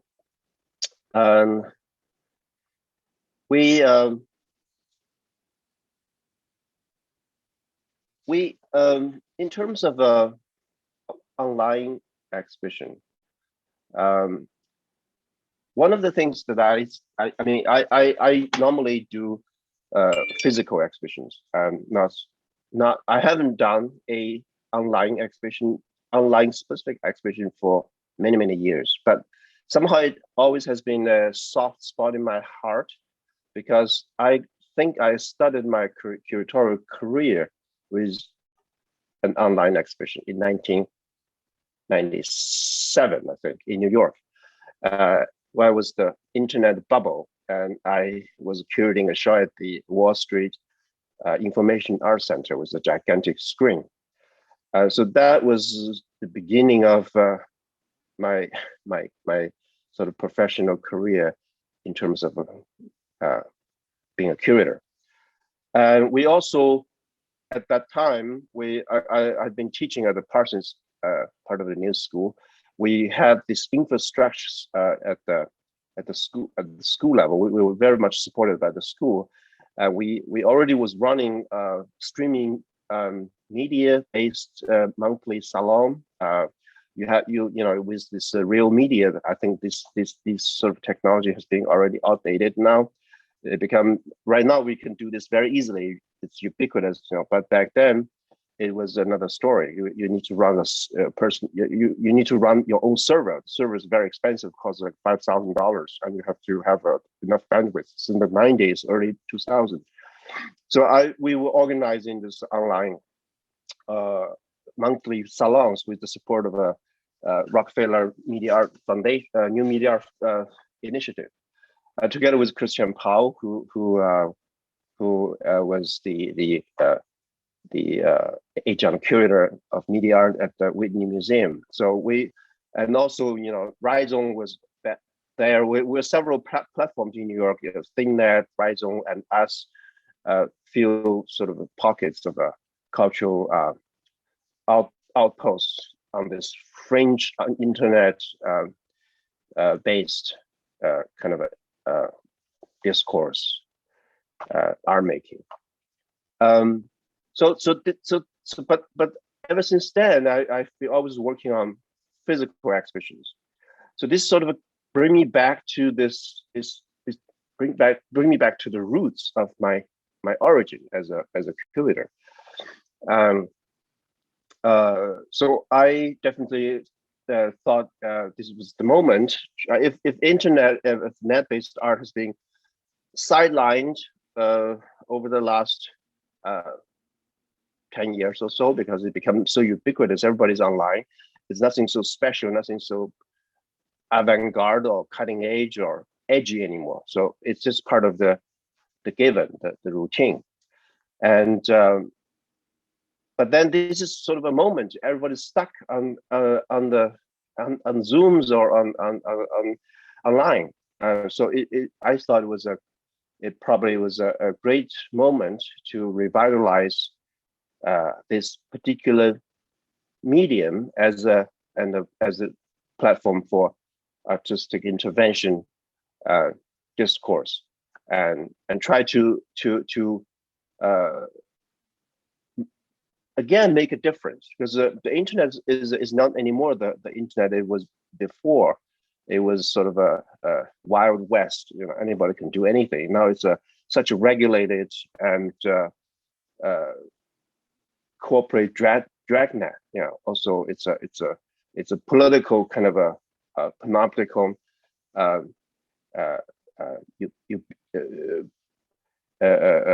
infrastructure. So I think we need to revitalize this sort of disruptive, this sort of a resistant mentality through the online engagement, through the artistic creative engagement. And that was the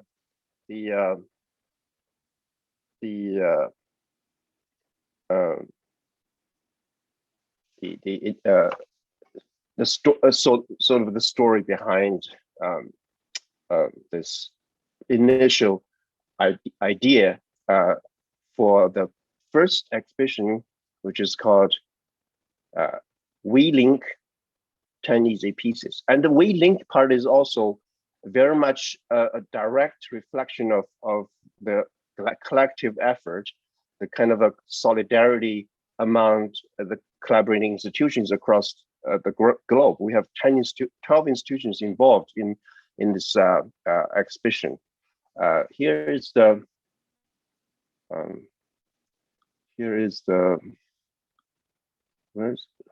am I sharing the screen? Yes. Yes, you are. I'm sorry.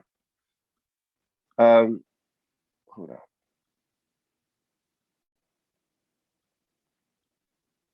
So this is the exhibition space, 10 Easy Pieces. If you can, let me see, how do I get the link up here?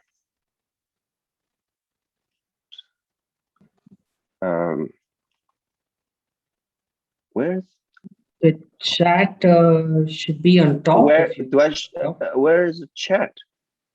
If you go on top, if you move your mouse to the top, Yes.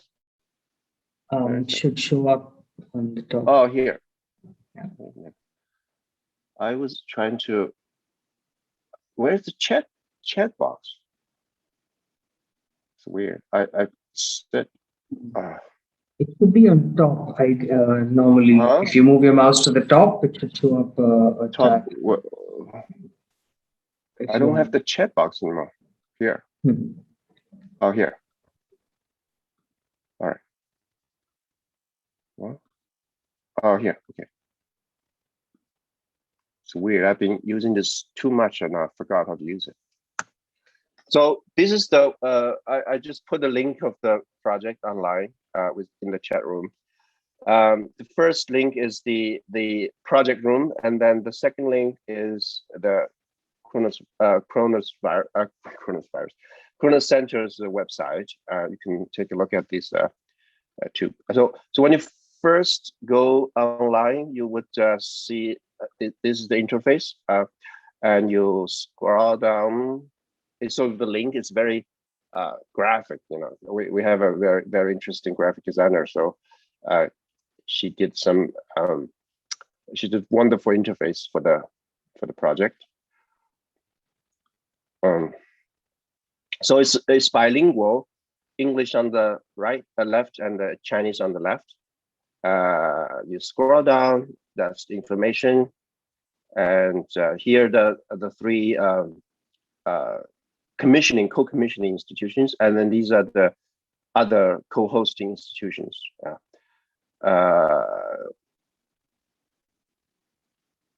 And then we have artworks here, and you can look at each of the work. There are 6 commissioned works and 4 works that I sort of selected from relevant projects.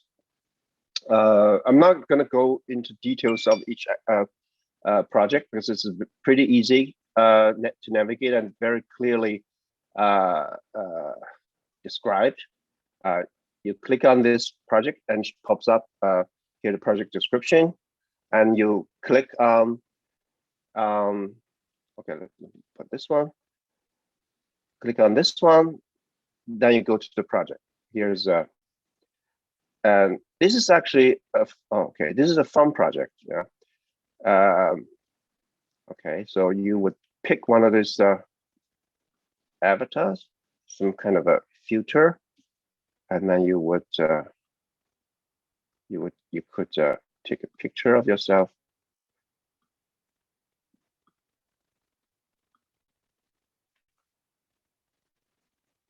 All right.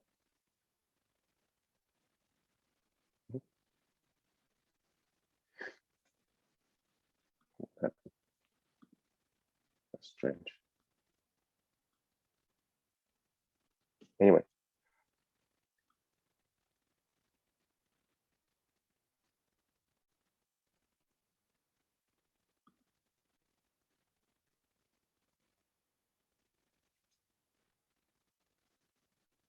Well, it's supposed to be a filter coming out, and I don't know. Okay, so that's a filter, and you click, and you could save it,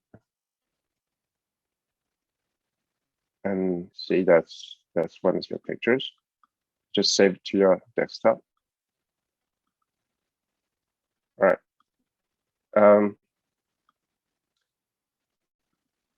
So the reason I wanted to show one of these pieces is, and hold on.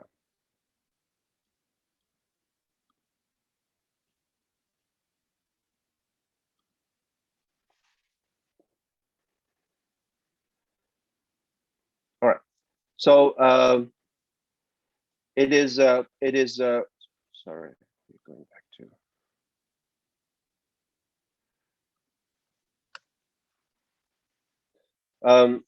One of the interesting things for me is that to show a online work is to show a work that is networked, that is utilizing fundamentally the infrastructure of the network, that has to address the network as the fundamental defining characteristics of net art. So we're showing net art. We're not only showing something. We're not putting artwork online. That's a whole different idea about what's between an online work and a work that is presented, that is distributed online. So every work that is incorporated in the online exhibition is a net specific work that has to be accessed and utilize the infrastructure of the network. Yeah, it creates some kind of a very specific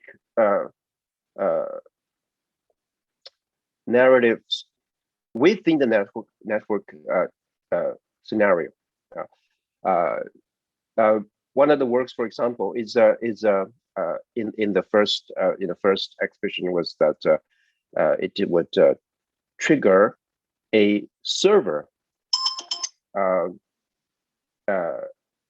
to directly link to that server when you access that site. It directly access to that. It directly creates a link to that server that produce an image, a networked video image. My time's up, and I've one more thing that I wanted to say is that after the first exhibition, we got many positive responses from from the art, for the general art world to the media art community. Many people were kind of inspired by this format of arts production, and so it sort of confirmed for us to continue this as an ongoing project, as creating this WeLink as a new platform to continue our endeavor to promote and to advocate net art. So this the screen you're seeing right now is the second iteration of the WeLink, which is called Sideways, and this is an exhibition that runs both online and also also in a physical space. So this is the Chronus Art Center's gallery space. We have this is the installation view, works that is utilizing network not only on a screen-based surface, but also with the physical objects that connects the internet, connects the website back to the physical space, robotics and artificial intelligence or whatever. That addresses the ubiquity of network, the embodiment of the network as a foundational sort of infrastructure and system on which this contemporary life is formulated or established. So if you have time, you could also go back and go look at the site, and then let me see one thing here. So WeLink, when you first now go to WeLink, the site is the most current work, the WeLink Sideways, which is a sort of comprehensive exhibition, try to address the internet, the net art, since the so-called end of net art after 1997 up to now. So it's sort of a historical recap of the dynamics of net art from the last almost 30 years. With this, it's also very interesting design. It's sort of a retro classic kind of give you a feel of Windows 95. You could it's a simulation of a Windows 95 platform desktop. You can change it acts exactly like Windows 95. You can have a start. You do this artworks. You can go from here. You can go from desktop, and these are the artworks. And in here is the work here, and then you can go from here to the actual website. And there is a long essay that I wrote, tried to talk about net art, its history. It's sort of another way to try to revitalize this avant-garde, utopian, or dystopian view of disruption and resistance and creation. So in a roundabout way to challenge the mainstream, challenge the establishment. Okay, so my time is up, and I think I would stop here, and I would probably we can have a few more minutes for Q&A. If you have any questions, I'm happy to answer and participate. Thank you. Thank you very much, Zhang. That was wonderful, really great project to look at as we come to a close of this today's webinar. And I really just want to recap what I believe are really the key elements of this project, which is really the emphasis on net art as a network practice, and also the dispositive of the link as something that you actually experience through the exhibition in itself, in the way the links, all the works are linked.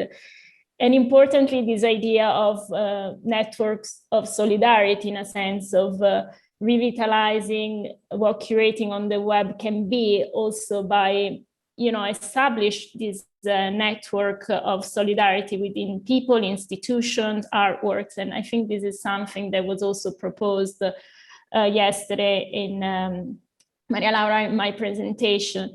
But I want to bring back a question that was also brought up yesterday about the dark side of networks. So also to think through the idea of network as something that also has a hierarchy embedded in it, and a certain politics as well. So not like a sort of necessarily even and construct. So I guess I want to hear a little bit more what you think about this, and also if you have experienced, like you described, like kind of the positive aspect of the project, although you frame it, in a problematic time. But I wonder if you had experienced any rupture or any problems throughout the process of curating this exhibition. And if you can talk also about this other side of networks, the more dark side, which link to, the idea also of the web as this increasingly regulated space that you mentioned.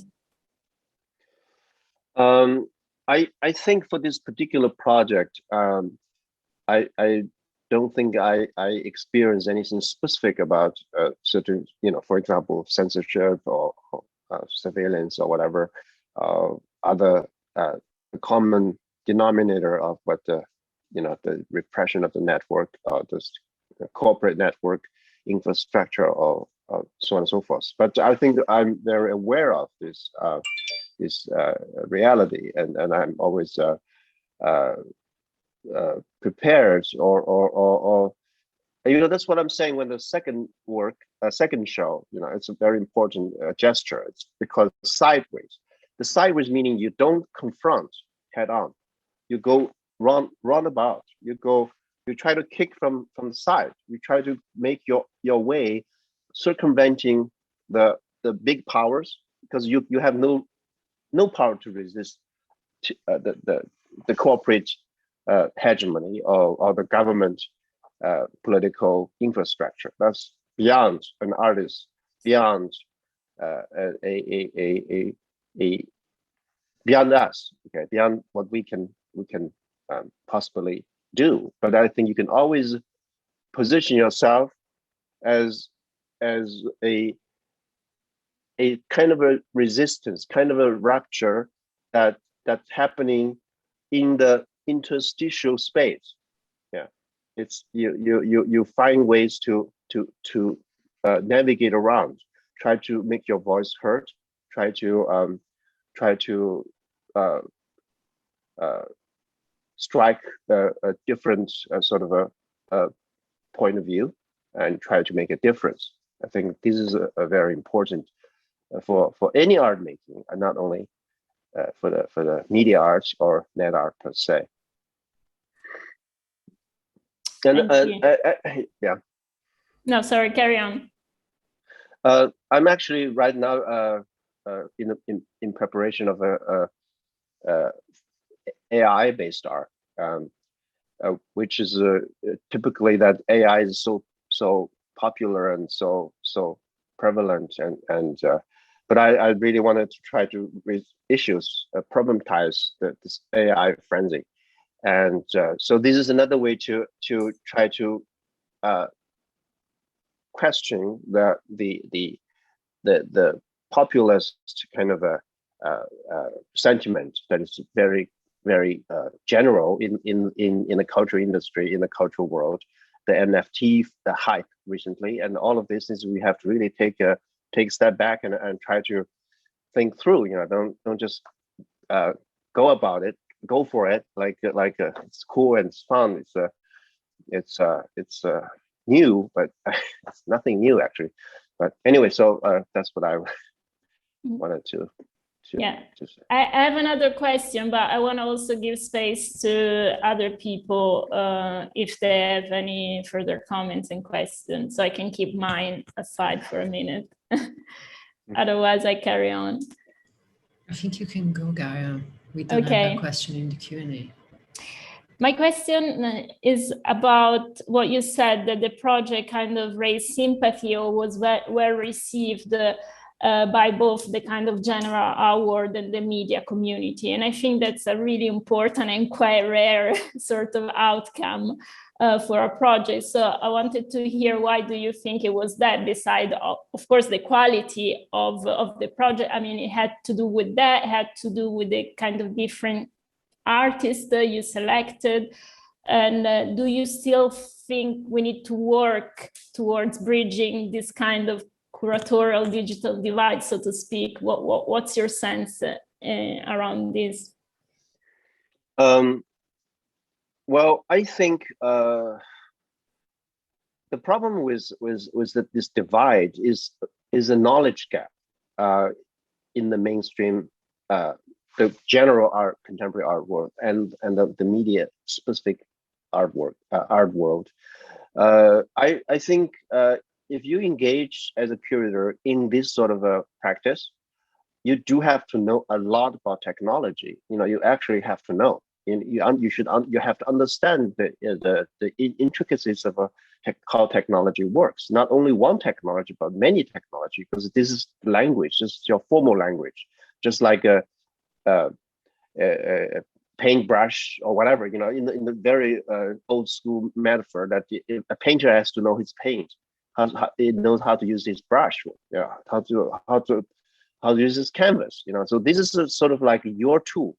You have to be equipped with these things, with enough understanding of not just the philosophical discourse of a technology, but actual the inner working of technology, how program works, how a statement works, how if then clause works, and then you would understand how computer works and how what's the storage space, what's network, and so all of these things, and then you can come to an appreciation of that kind of a challenge posed by working with this medium, and then you can define your own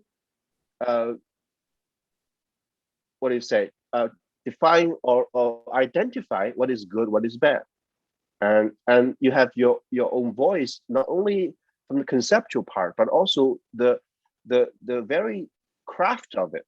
Art is always sometimes also craft. It's not only a conceptual narrative, right? I think this is a problem that is quite common in the main big art world, is that concept goes first, and whatever form is secondary. I mean, it's an old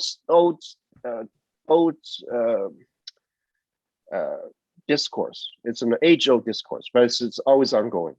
So this is what I'm saying, that how to bridge this gap, the divide between the mainstream and the media art, is that the media art world has to be integrated into the mainstream. But I think there's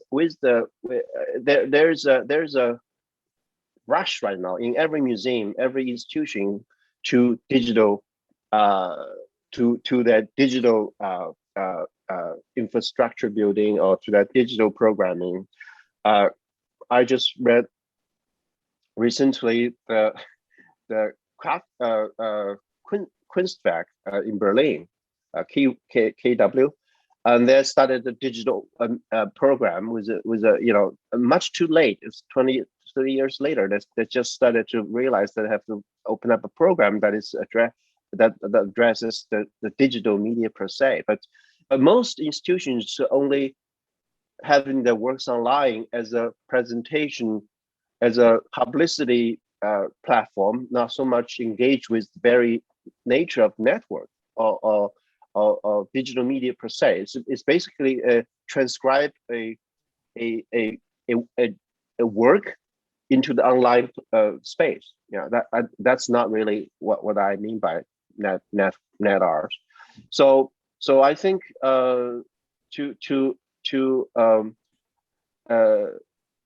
bring this, to bridge this gap, where we still one thing is to try to integrate the media art practice into the mainstream, but also I don't know, to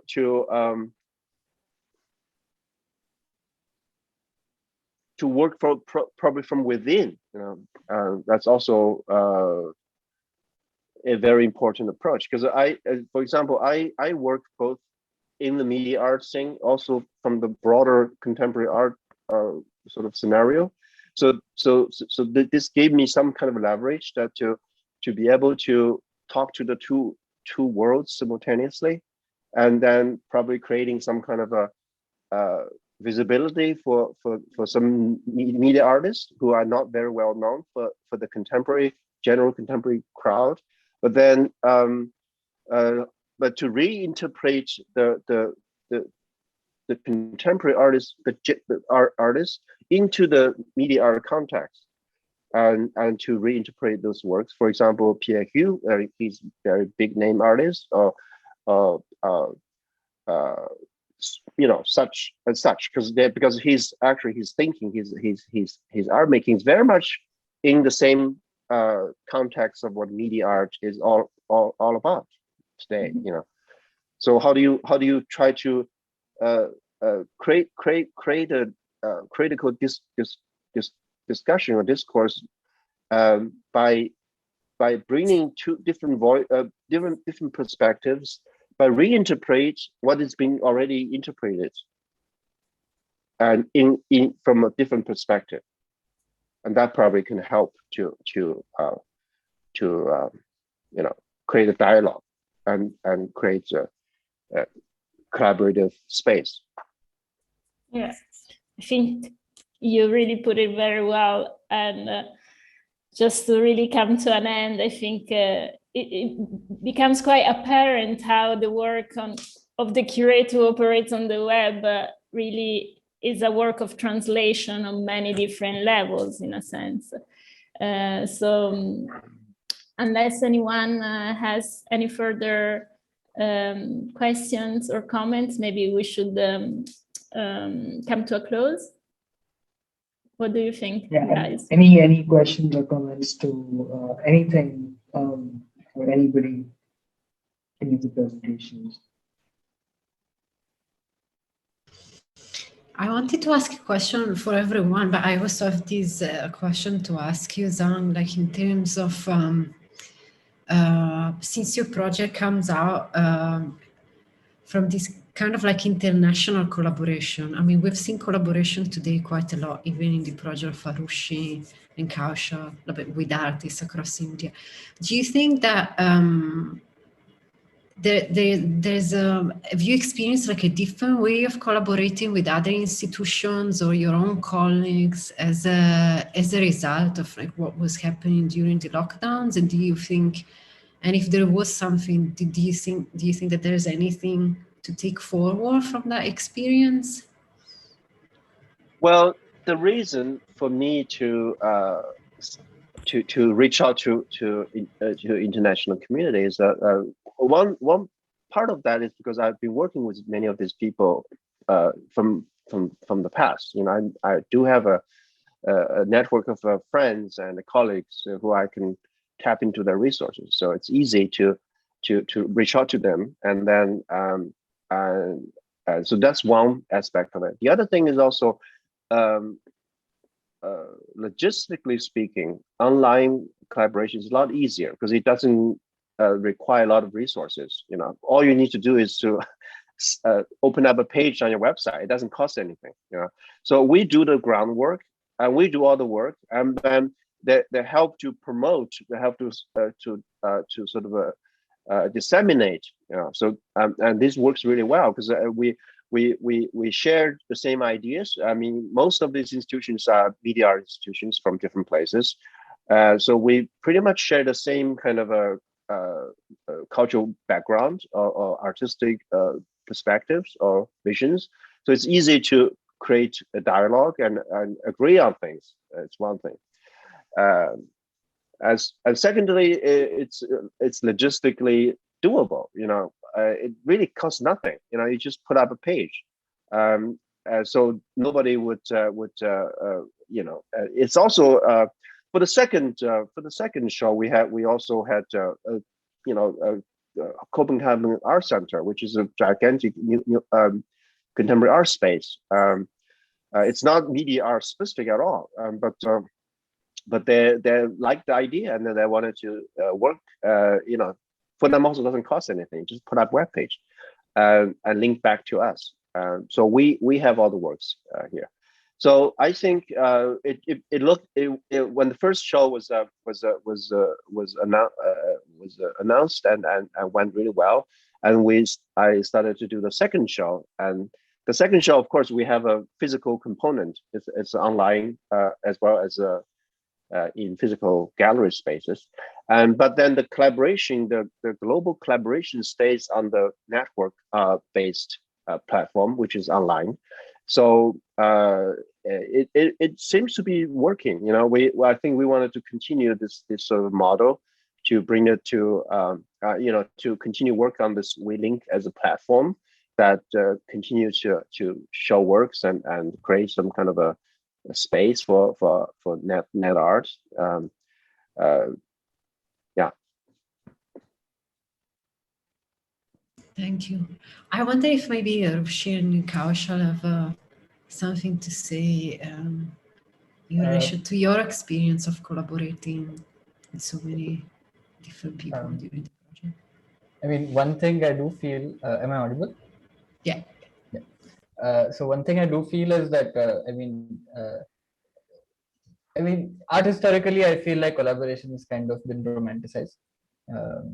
My friends and I kind of often joke about how, in a lot of ways, a lot of the MFA programs that we are seeing today, we often try to compare them with a lot of MBA programs, like the business management programs. And there's we find a lot of similarities in even the language in which things like collaboration are spoken about. And one thing I do feel, perhaps it's also something coming from my generation of practitioners, that this myth of a singular artist as or an individual artist, and the way the artist performs in the art industry is something that rarely actually gets played on ground. Any artwork that you see is a result of multiple people kind of contributing to it, but it's just that it's kind of narrativized as a collaboration, depending on the context. So I feel like a lot of the projects that we worked on, even in 5 million incidents, and generally even the student projects that I wish I would have there would have been more time to actually go into. What came out of them was that there were very often not really singular authors to the projects, but rather there always was a kind of a constellation of people who were working towards them.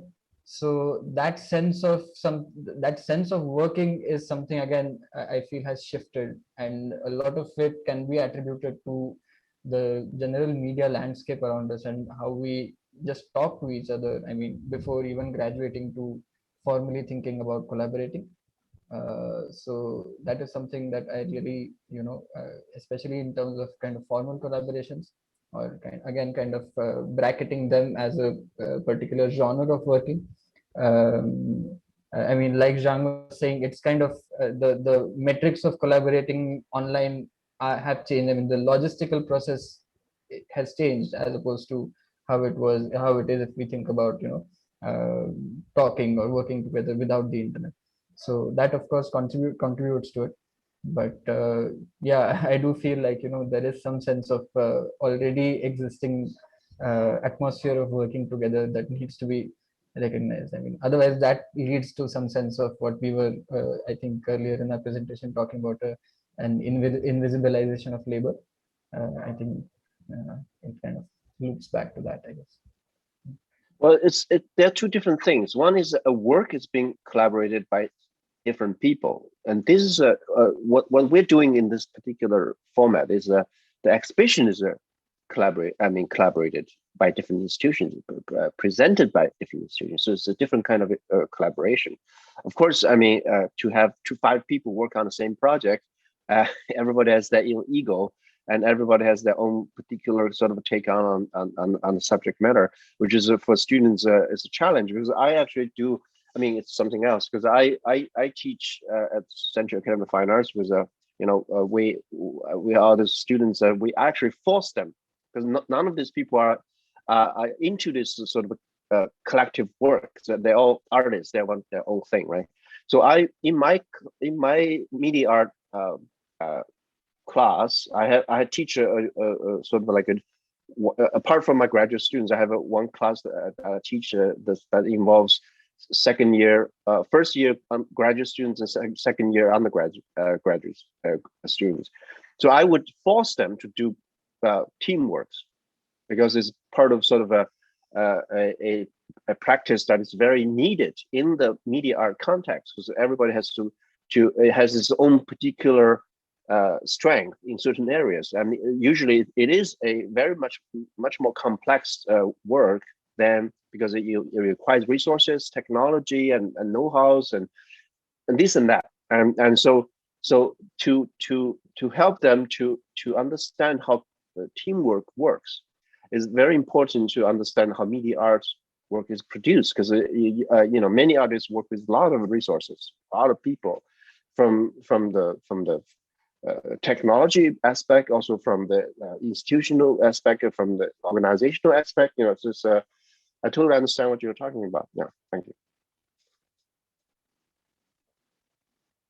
This, I guess, Gaia, brings us back to the slide we had yesterday about a constellation of actors collaborating with each other in the context of curating online, people, algorithms, places, platforms, etc., which I think we've seen in different ways, like in the presentation of each of our guest speakers. If anyone has some lasting remarks, we're very happy to take them. We are also aware of the time that we've been sitting down here for a while. So, well, we thank you all of our guest speakers in the audience for staying with us, and of course the panel of moderators. Thank you very much. Thank you. Thank you. Take care. Thank you for the Thank speakers you. and the audience that stay with us. Thank you. Thanks. Yeah. Bye-bye. Thank you. Bye. See you. Thank you. Bye. Bye-bye.